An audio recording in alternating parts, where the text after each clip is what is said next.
I mean, so obviously there's been like a lot of questions about this over the past few years.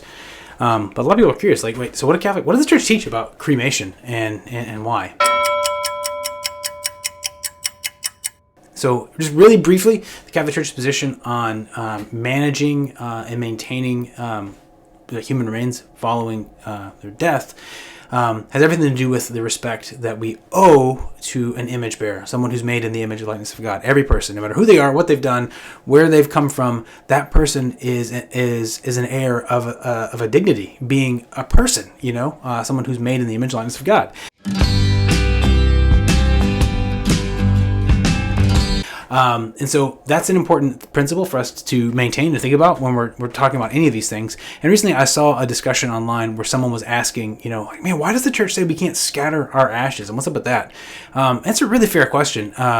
And I'm assuming this person, I don't know them, so I'm assuming that coming from their perspective is based on maybe a great memory they have of a loved one, and knowing a loved one's wishes to have their ashes scattered, like in a state park or in the ocean or something like that, because they have this memory, this connection with who this person is, and they have this idea of like wanting to always be able to remember, have that connection with them if they ever go back, like, oh, this is where Dad is, or Uncle Joe or whatever, and that.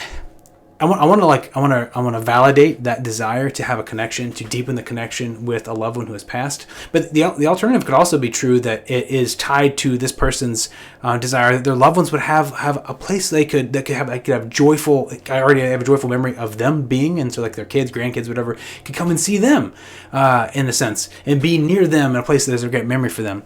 But the problem is this ultimately comes down to a misunderstanding of the dignity and worth of a person. And of course, once we're dead, we're not just like dirt that's waiting to be reconstituted and turned into a tree.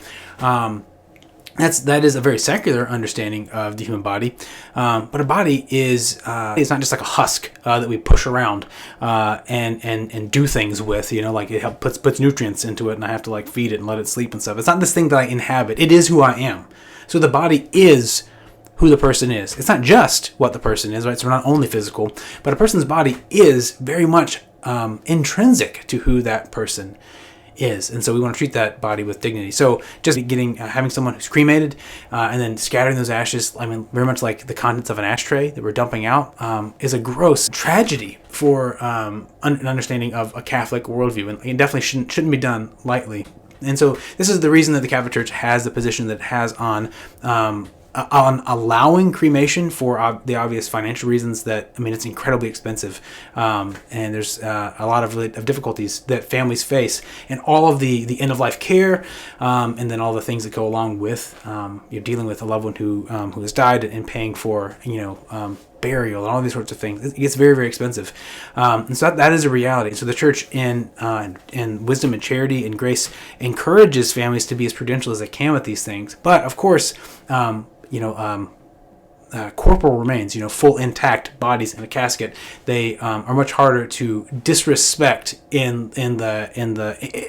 a more obvious connection, because you can physically see the body of your loved one, and they haven't changed form in the sense of being reduced to ashes. So I hope that helps a little bit and helps make sense of why the church teaches what she does. And if you have questions, please do let me know in the comments below.